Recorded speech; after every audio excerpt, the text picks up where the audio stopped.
companies cannot just be about a single bottom line, but they have to care about their social and environmental surroundings. So basically this talk is to really talk about conceptually what a social impact company is and what a social entrepreneur is trying to accomplish. So this will start out with a quote from George Carlin. He says, "Oh, you hate your job? Why didn't you say so? There's a support group for that. It's called everybody, and they meet at the bar." To me, personally, I've found through business and through building companies in Los Angeles and here in Tallahassee and being involved with a lot of other companies, the bottom line of just making money, while that is extremely important, it doesn't necessarily satisfy. Rockefeller was asked, one of the richest people who ever lived, was asked by a reporter when he came out of a meeting, and the reporter said, Mr. Rockefeller, if how much is enough? And he said, just a little bit more. And the reality is that social entrepreneurs are saying that, you know what, maybe there's a different way, a different purpose behind our work. Maybe we can make value and meaning behind our work. So on my website, markmcneese.com, I have a bunch of these little pithy sayings and articles, and also everything we're going to be talking about today, there's resources that'll be available to you. The reality is you don't hate your job. You hate that your job has no purpose. Make your job making the world a better place. And this is what a social entrepreneur does. That they go to work every day and they make the world a better place through their work. Traditionally, philanthropists would go and create big companies, make a lot of money, and then give that money away at the end of their career. Social entrepreneurs say, why wait? Why wait for when I'm retired? Why don't I think about my company a little bit differently and go out and make the world a better place every day that I go to work? So I came up with this idea of SICK Inc. And essentially the SICK, S-I-C, stands for Social Impact Company, and trying to determine how do you create a social impact company. So the definition of sick, as you may know, adjectives are affected by physical or mental illness. You know, that's not what we want. That's not the kind of sick that we're talking about. But the reality is not sick doesn't equal healthy. If you're just not sick, you're not necessarily healthy. You're just holding patterns. So we want to look, what does it mean to be a healthy company? And that's a SICK company, a social impact company, a noun. And how I define that is a SICK company is a financially self-sustainable, socially and environmentally responsible enterprise. And that's what we're talking about in social enterprises. This is what social entrepreneurs are trying to create. And this is essentially this movement of people who want to bring purpose and meaning to their work. So in order to do that, you have to create a triple bottom line. So everybody's heard about the bottom line, right? That's to make a profit, a financial profit. When I was in business school, all the instructors would say, you would provide this, you know, your customer with this product or service at a profit. Everything was tagged on at a profit. For me, and for many social entrepreneurs, just making a financial profit was not satisfying enough. It wasn't enough, and we wanted more. So out of that developed a double and triple bottom line. And essentially, you have your traditional P&L, your traditional profit and loss. Did you make money? Did you not make money? Every company has to make money. Social impact companies need to make money. Just traditional companies need to make money. Landlords want their rent. Employees want their pay. Government wants their taxes. The electric company wants you to pay for your electric bill. what a social impact company does is also says, okay, how do we make decisions that are positive for our society? How do we make the world a better place? And a triple bottom line would be adding an environmental impact. How can our business practices have less of an impact on the environment? And when you have traditional P&L, social impact, and environmental impact, then you have a social impact company, also known as a triple bottom line. So when you're pitching, and if you have a social enterprise that you're pitching in the competition, that this is something that they're going to look for you to address. How are you going to assess impact? How are you going to assess that you're doing a good job with social impact or social or environmental impact? You can't just say, oh yeah, you know, we're giving 10% away to whatever, and that's punting. That's not really thinking through the process. We're looking for people, investors, especially investors in B Corps and benefits corporations and social impact company. They're looking at you've really thought about the problem and moved the ball forward through your company. Here's another way to think about it in a Venn diagram. So, where you have your traditional financial company, you have your environmental and your social, where those things all overlap. This center part is a social impact company. Now the reality is that this Venn diagram doesn't probably exist in real life. It's not that eloquent, it's not that beautiful. It usually looks something more like this. It's lopsided, that especially when you're getting going, that you have your financial, your environmental, your social, and your actual impact is a lot smaller. You know, for me and for a lot of social entrepreneurs, that you can't let the perfect get in the way of the good, right? That this is a good, beneficial company, the way that it's outlined, that it has a great story. And you have to give time for these new enterprises to grow. So it's okay to say, hey, you know what? Right now, we're doing this. We're gonna put this framework in, but we hope to grow this. Like at Red Eye Coffee, one of the things that I would love all Red Eye coffees to have a zero carbon footprint. I would love them to be 100% solar. But the reality is, we can't do that right now. So this is managing the tension. Do we say, okay, we don't grow, we don't work toward this goal and just say we're not going to do anything?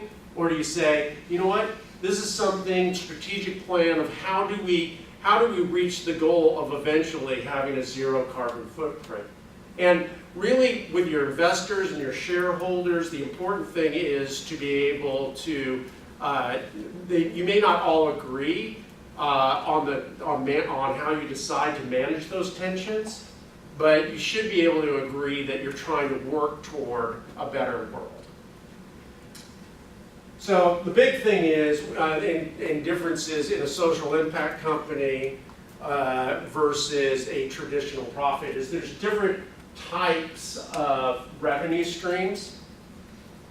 Traditionally, you know, in traditional companies and social impact companies, your first round of capital is always going to be from friends and family. Those are they don't really care about your lean business model. They don't really care that if it's viable. They want to give you money because they believe in you, right? That money's short-lived and it's not usually a whole lot. Then you got to figure out, okay, how do I get some other money? You can get in kind, where basically you're trading your services for another service that you need. It could be marketing or something like that. Government grants, especially if you are focusing on an environmental or social cause, that you can get a grant for that. Other enterprises, strategic partners who come alongside and say, hey, you have something that we want. And then foundations can come alongside and say, hey, you know what? We believe in what you're trying to accomplish and we want to give you a grant.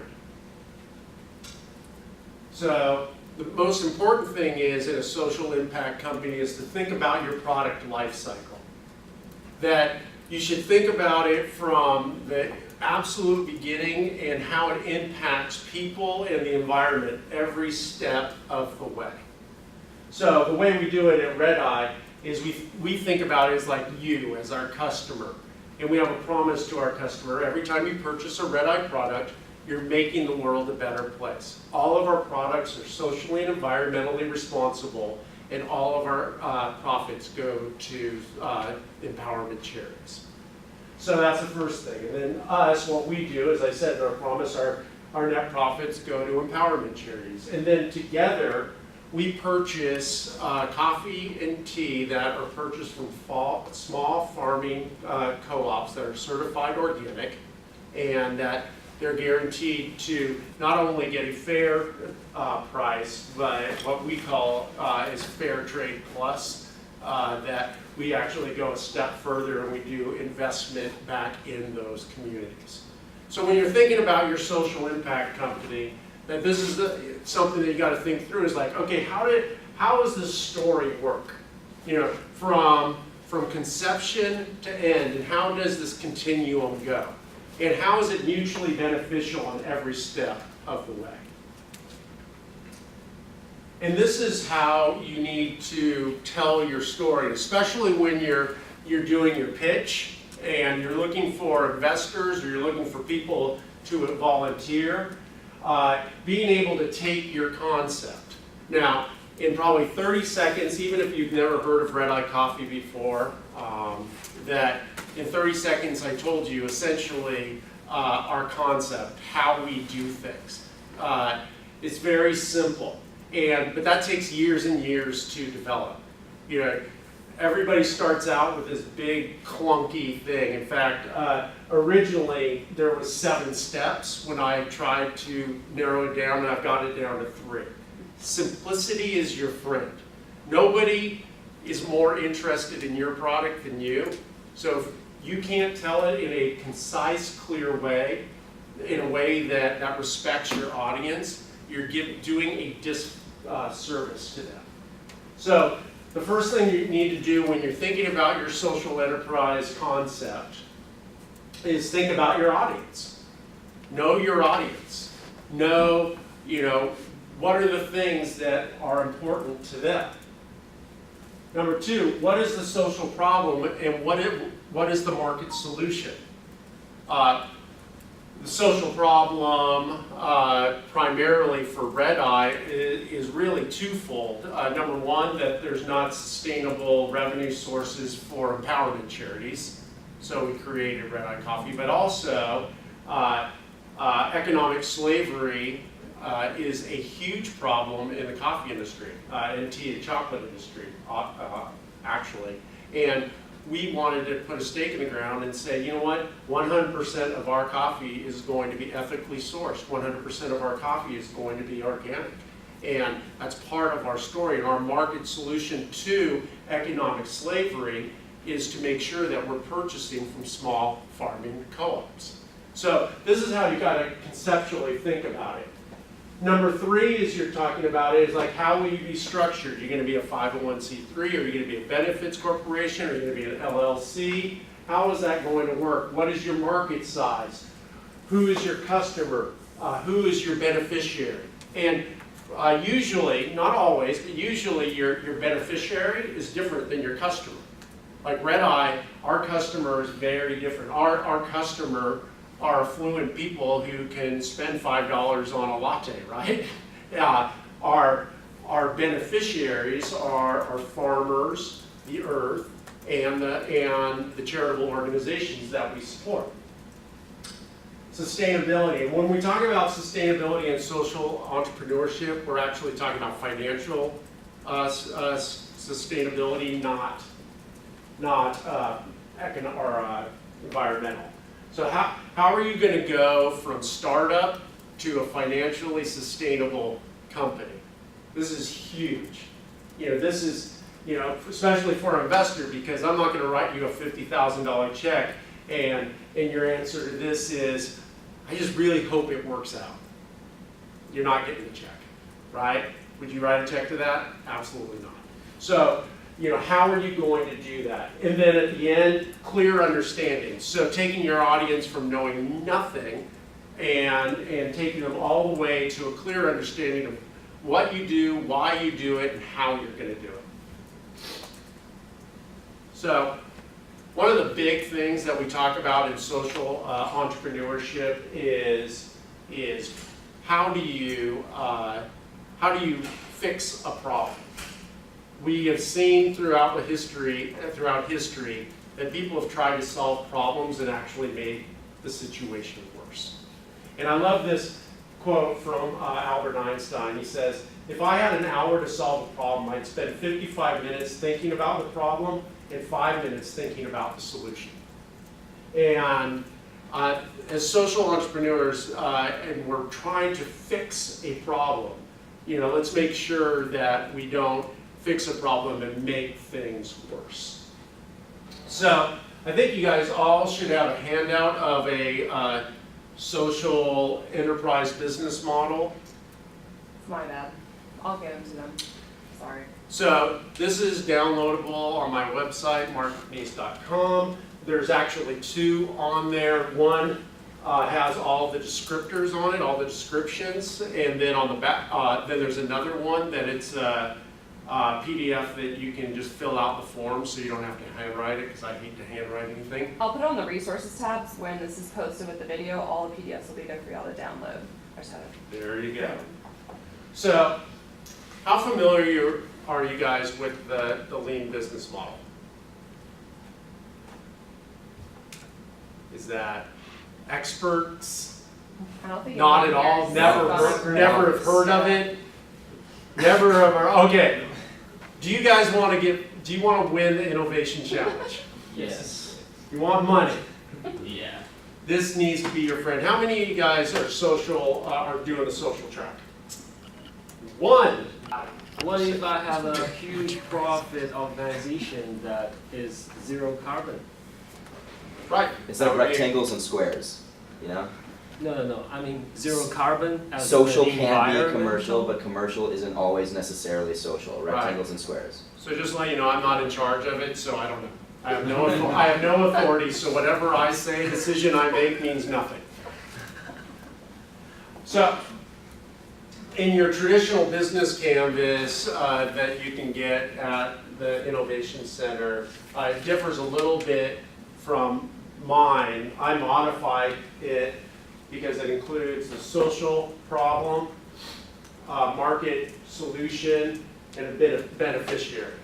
So this is traditionally, like when I was in business school, that you would sit and you would write a 10 to 20 page business plan every time you had an idea and you wanted to pitch and all that. It took forever. This is a way to quite simply make sure that you address all the issues that you're going to face in a very quick way with your product. So who has a product or service here that wants to share? What's your $10 billion company with zero carbon footprint? Let's say I'm going to open a consulting firm to be, and my first customer is a Chinese restaurant. It's similar to your coffee shop. Mm-hmm. And he's making the deliveries, let's say, on campus for students. Mm-hmm. And right now he's using all the plastic boxes, Mm-hmm. which is environmentally unfriendly. Yes. So I want to change that. How can I do? Is there anything I can do? Okay, so would you consider yourself an environmental consultant? I guess. Sustainability consultant? Sure. All right. So essentially what you would do is in the social or environmental problem is CFCs and non-recyclable thing, and all this, and just landfills. So your market solution would be a consulting firm to be able to teach restaurants, especially delivery restaurants, how they use more sustainable products, how they can integrate that into their business while retaining their profit margins, but also use it to add a double bottom line, being environmentally friendly. So your value proposition would be what I just said. And, you know, your customer would be different restaurants and things like that. Basically, your channels, you got to think, you know, how do you deliver your product or service? Your differentiators, like how are you different from anybody else, right? That why would we go with your sustainability consulting firm versus, you know, somebody else's? So your key partners, who do you need to partner with in order to be successful? You know, what professional alliances? You know, we work with an importer who certifies the small farming co-ops and making sure that it's all certified organic. They check the roasters, they check the farms, and things like that. So that's one of our key partners. You know, key resources are, you know, what assets do you need in order to be successful? What are those things? You know, what are your channels that you're going to be using to bring products or service to market? You know, what are your those channels? In your cost structure, you know, how are you going to price it? How are you going to be competitively priced? And then revenue streams are, okay, you have consulting for sustainability, but how else are you going to bring in other revenue? So at Red Eye Coffee, we have the brick and mortar stores. You go in and you buy your coffee and you leave. Another revenue stream is we have outside sales that provide coffee to restaurants and offices and things like that. We also have another revenue stream of e-commerce. So having different revenue streams that are coming into your business. So the cool thing is with the lean business model, either for commercial or for social impact companies, that you can very quickly organize your thoughts, and for an investor or a judge or something like that, we can very easily, quickly say, you know, say that you filled out everything beautifully, but you didn't fill out channels. Like, you didn't think through how you're going to bring your product or service to market. Let's talk about that. So, just to let you know that this is the backbone, or whatever, the foundation of the Innovation Challenge. So you need to become very familiar with this, and you should download or get the Lean Business Model Canvas. And you can go to the Innovation Center as well. Mackenzie and Wendy are experts at taking people through this. So probably this is bonus. When you're doing your ask, one of the biggest mistakes that new entrepreneurs make when they're making their pitch is they think about what they need now, not what they need over the next 3 years. So say in 3 years, how much will your sustainability consulting business be making? It doesn't matter, just say it. Okay. Let's say if I can talk this restaurant through and let him buy the food truck instead of making like plastic boxes. Mm-hmm. They plant a food truck on the campus so that they can give out food with paper plates, I guess. Okay. So in 3 years, I want to earn a food truck as big as that. Okay. Throw $1 million a year, let's say, of revenue. Sure. Sure. $1 million a year for sustainability consulting. It really doesn't matter. So what a lot of people do is they build their expenses based on that $1 million revenue model. I'm sorry, I'm picking up. What's your name? Shuton. Shuton? Yes. Okay. That how much money are you going to make on the first day that you open up your consulting business? Nothing, exactly. So a huge problem that a lot of entrepreneurs is they're like, oh, I'm going to make all this money. Well, you're not going to make any money on day one.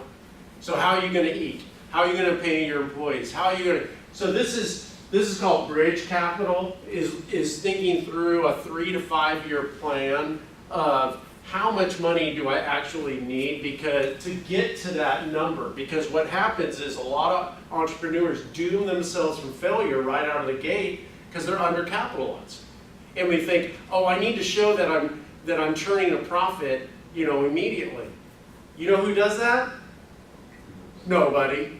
And so this is a very simple way, and this is not scientific, this is more just conceptually, so you just kind of think through it, is, okay, in year one, if like on day one, I'm making $0 or 0% of revenue according to my expenses, how much money, say that I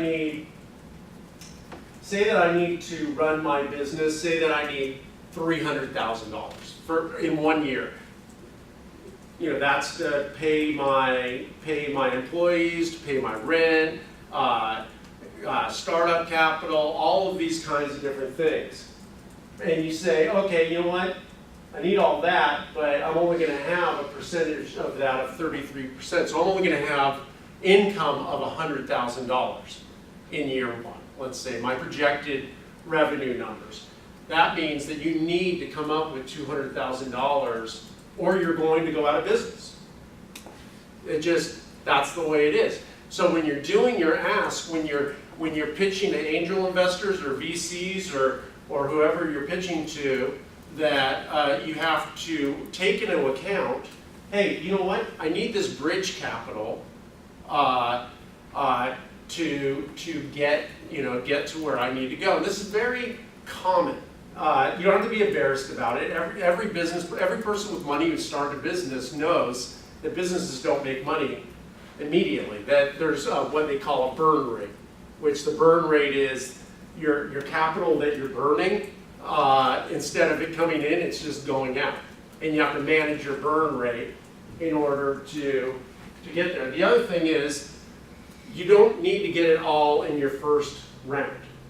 There's in entrepreneurship, there's the friends and family, that's your first round. Then maybe winning some competitions and getting some money in some different competitions, which as students you have that benefit. Number three, maybe you go to an angel investor or angel syndicate, and they give you some early round money. And if you get through that, maybe then you start going to VCs, venture capitalists, and you get the cash infusion when you need it. And the good thing is, hopefully, the valuation of your company is growing over time as well. So you have to give away less to your company in order to be successful. So ultimately, I just want to leave you with this, and then we'll open it up for question and answers.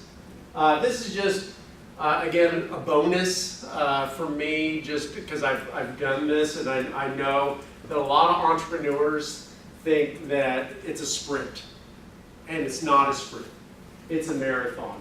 And the reality is that you can run 96 miles one day a month, and you know what? You'll be fat and tired. You just will be. Successful entrepreneurs run 4 miles a day, 24 days a month, and then they're fit and energized. So this is me. You can follow me on Twitter or Instagram at Mark McNeese. I really like you guys to send me a LinkedIn request if you don't do anything else. It is a great way to get free consulting and just lets me just interact with you. Also, my website has tons of resources that you can download. It also has a perfect pitch deck to help you organize your pitch. You can always email me at mark@redeyecoffee.org as well. That's probably my least favorite because I get a lot of email. So, cool. Questions, comments, concerns, cries of outrage? Cry of outrage, you didn't shout out your Instagram for Red Eye Coffee. Yes. You should have these people follow it. Follow Red Eye Coffee. I think it's redeye_coffee. Yes? What motivated you to get into the business that you're in? Which one? Red Eye Coffee. Oh, okay. Sorry. Justin. I'm involved in a lot of different things. Primarily because I was like the old model where I had a traditional company that made a lot of money, and I gave money away as a philanthropist, and just rethought, like, my life was very disjointed. I looked at business one way and I conducted myself in business a certain way, but it didn't resemble my values and passions, and I didn't want to do that anymore. So I thought that there was a better way to go about it and to bring my passions together, and so that's why I started Red Eye Coffee. Yes? What all else have you done?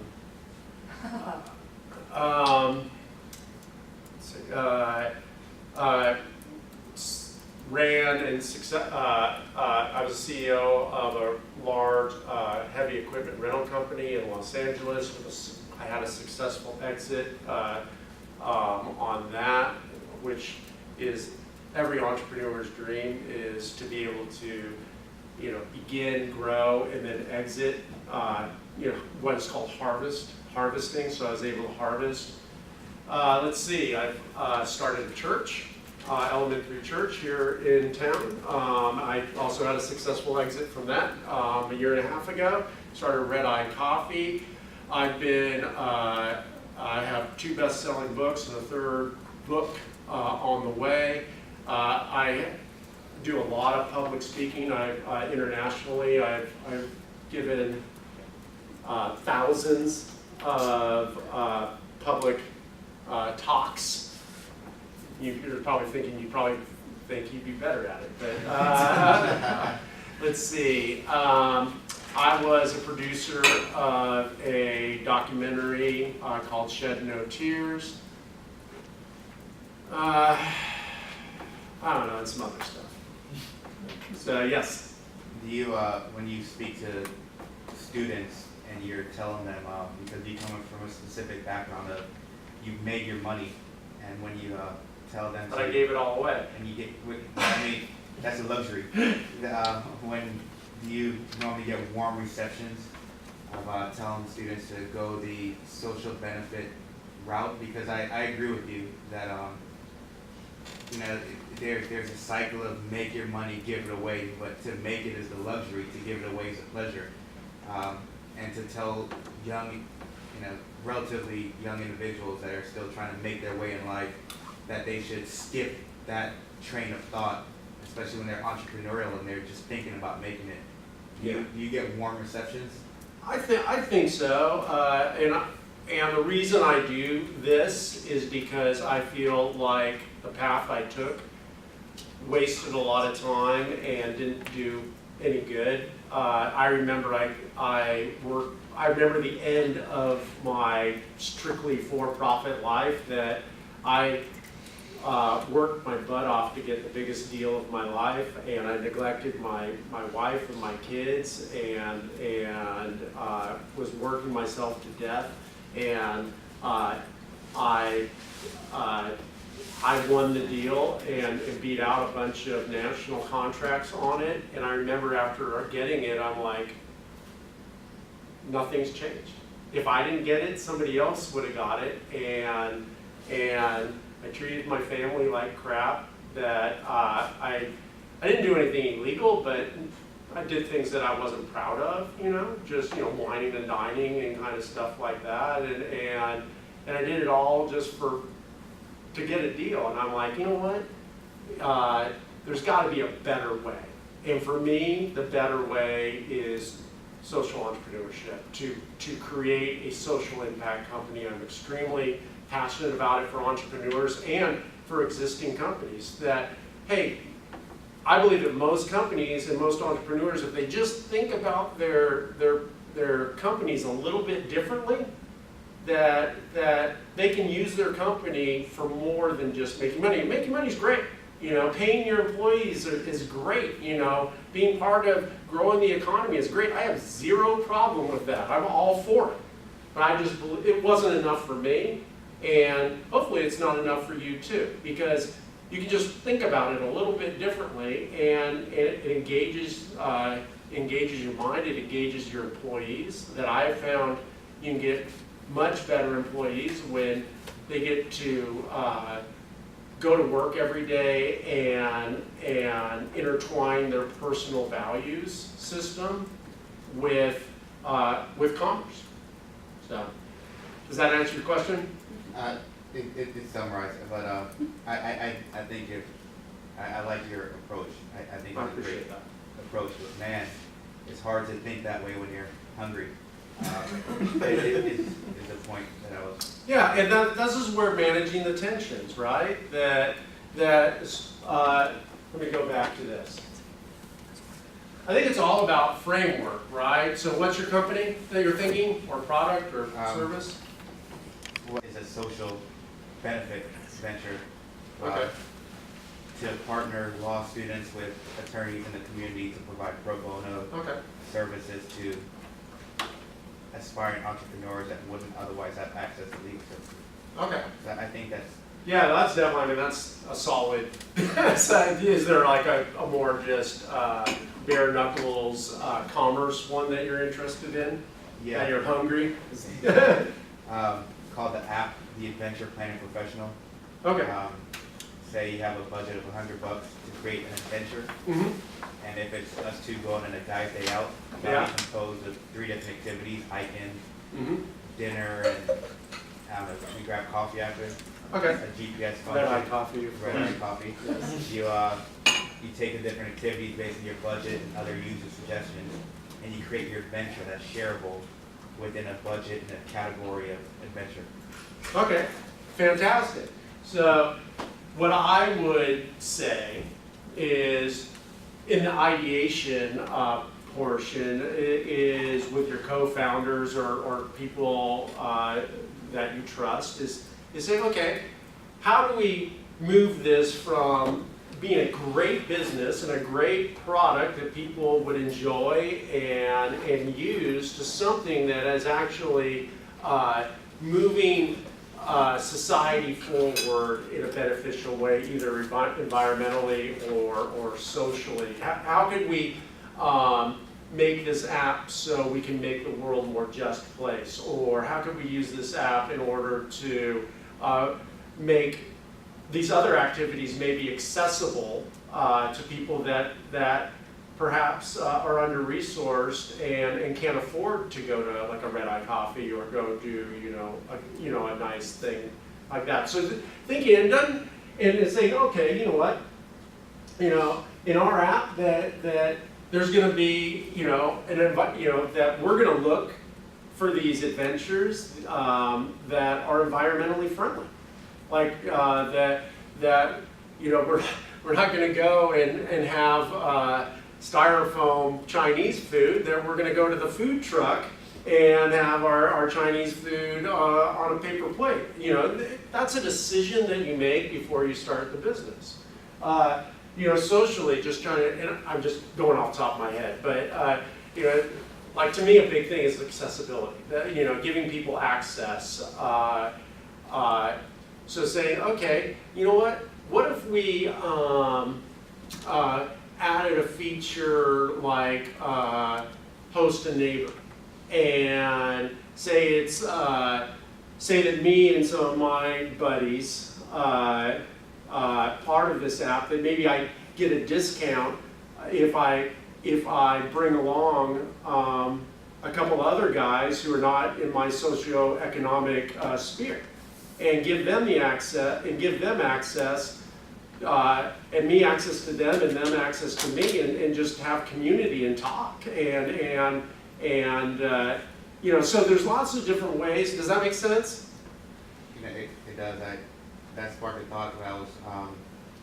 I go to church as well, and I was thinking that there's no better adventure than church. Yeah. So inviting members of your community to an adventure that's church-based, using such an app, Right. probably be a And social impact. And the cool thing is, that anything, you look at like, all right, what is a problem?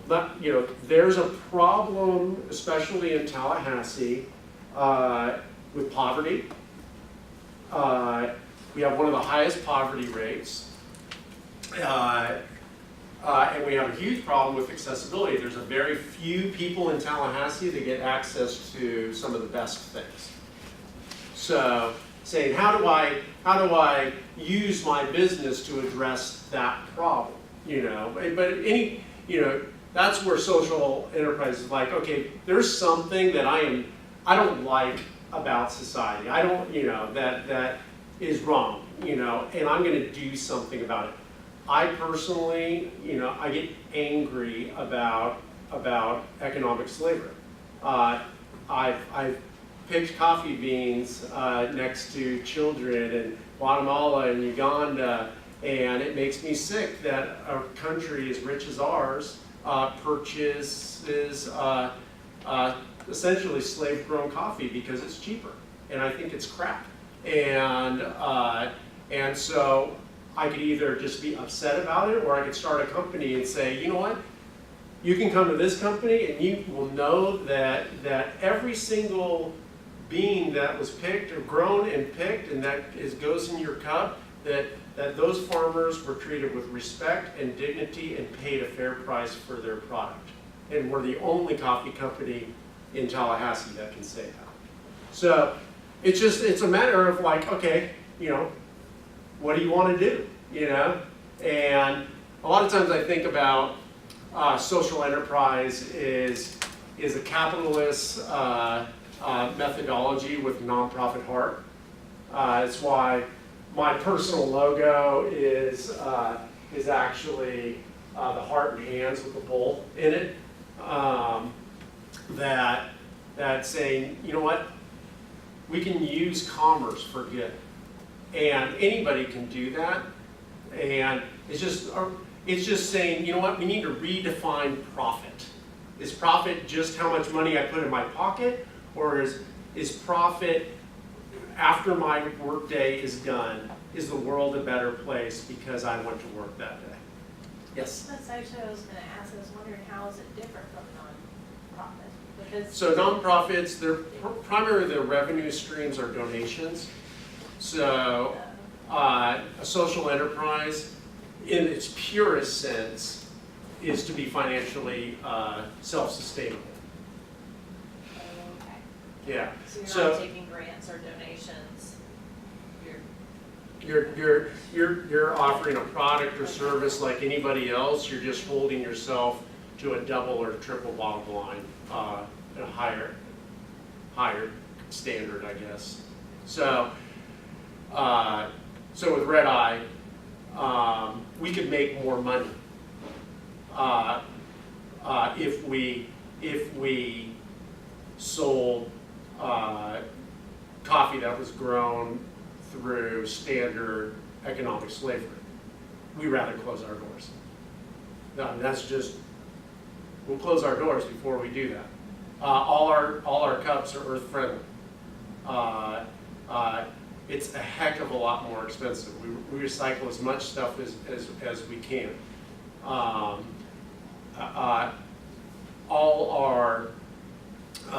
We try to do as much business with local businesses, especially DBEs, disadvantaged business enterprises, women, minorities, people that traditionally have not had access to what white middle-aged men have access to, and saying, you know what, yeah, we could go and get it cheaper. I can get a cheaper bagel, but our bagels are made by two wonderful women just down the street, and they make it every morning and they deliver it. And my margins aren't as big, but I believe by doing that, I'm making Tallahassee a better place. Is it possible to get grants and donations though for your other?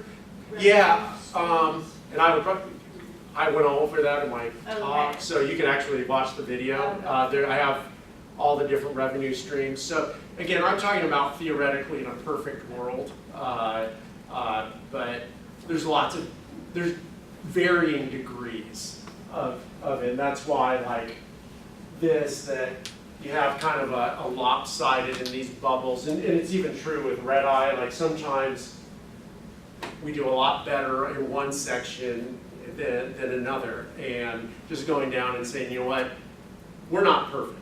Like we make tons of mistakes. There's lots of things about red eye that I personally don't like. But I believe that we can address those as we scale. Yes? Hi. So in the beginning of a social impact business, I feel like it's kind of hard to begin, what is the word I'm trying to say? I guess like assessing the amount of social impact, or how do you like track that, I guess? And is it like maybe just the beginning is oh, we're doing these extra steps, like we're taking these extra measures and holding ourselves to these higher standards. But as you continue to grow, how do you predict for the future in growing social impact? Maybe is it, you know, having more goals, changing a few extra things behind the scenes, having your supply chain be more transparent? What does that look like for maybe a business that's already been running for like a year or two?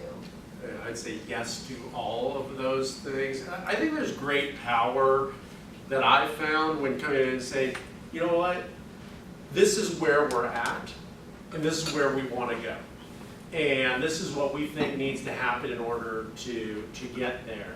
And people will get on board with that. What happens is a lot of times that you don't communicate. And I think there's a different mindset with social impact companies, that we look at our customers as partners in change versus people that we're just trying to do commerce with. So we have an inner circle of people. They're called Friends of Red Eye, and you know, we talk about these kind of different things. Our board talks about, you know, these things like, and ultimately when we have these conversations that, you know, like say the bagels and the pastries and all the food that we do and how we do it locally and who we do it with locally. You and I may disagree on that decision, but my hope is two good people that you can look at and say, I may have not made that call, but I understand why you made that call. And ultimately I can see where you're going with it. And I'm willing to partner with you in order to do better in the future. Because ultimately, I don't look at Red Eye as mine, I look at it as ours. And in fact, that's one of our slogans is make our story your story. And because we truly believe when you drink coffee locally that you are changing lives globally, that you are partnering with us in the change that we're hoping to see in the world. I think there's a hand over here, yes. I was just gonna ask, so when you're running your social enterprise like that and you're accepting that, how do you avoid passing on the additional cost to your consumers? Or is it something that you accept and you just work on educating your customer base to, is that that you've just touched on one of my favorite topics. It's so it's essentially what's the value, and if I had my cups here, I always talk about this as in 3 cups, and so just kind of think 3 cups. So on this cup over here, say that this cup you can buy of coffee for $2, this cup of coffee for $2.50, and this cup of coffee for $3. Which cup of coffee do you buy? You buy the $2 cup. I'm just go with it. What if you now find out that this $2 cup of coffee is sold, you know, is in a styrofoam cup. The $2.50 is in a non-recyclable cup, and the third cup is earth-friendly. Which one do you pick? Maybe you pick the middle. Maybe you pick the, you know. What if you found out that this $2 cup of coffee, that it, in order for it to be a $2 cup of coffee, they had to clear cut the rainforest, enslave farmers, paying them $1 a day, and their children will never break the cycle of poverty. This cup of coffee, that they have some ethically traded coffee, but it's only like a small percentage, and the CEO made $69.2 million last year. Or this $3 cup of coffee, that you find out that it's ethically sourced, that it's organic, that all the after-tax profits go to local and global humanitarian, empowerment charities. What cup do you pick then? So, in a social enterprise, that you're not everybody's going to pick the $3 cup of coffee, and that's okay. I had somebody come to me the other day, and I was telling him the story of Red Eye, and he looked at me and he said, "I don't give a damn if it's been grown by economic slavery," which is about as close to getting punched in the face that you'll ever get from me. But I just had to exhale and Laissez-faire, right? huh? Laissez-faire. Yeah. I just realized, there's going to be people who don't give a damn that there are people that are being exploited. And exploited, really, so we can save 50 cents. And I think it's garbage. And I choose not to be friends with people like that, and they're not Red Eye's customers. They're other people's customers, and that's fine.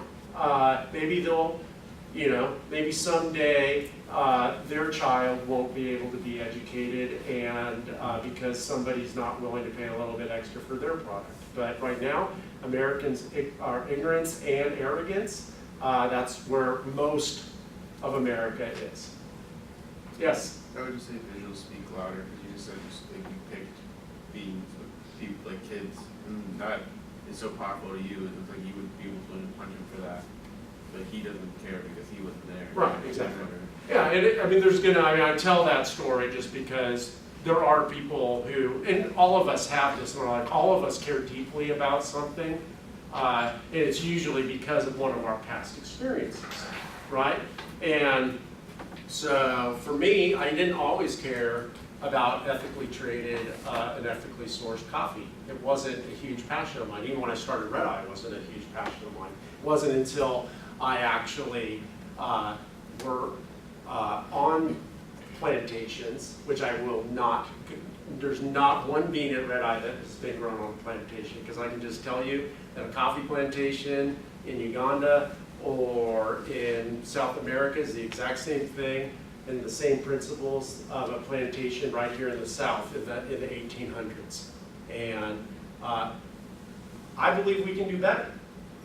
In fact, I would choose not to drink coffee. In fact, the other day, I was having a meeting with somebody, and they were like, "Hey, let's have a cup of coffee." And we went to a place, and he's like, "Can I get you something?" I'm like, "No, I'm all right."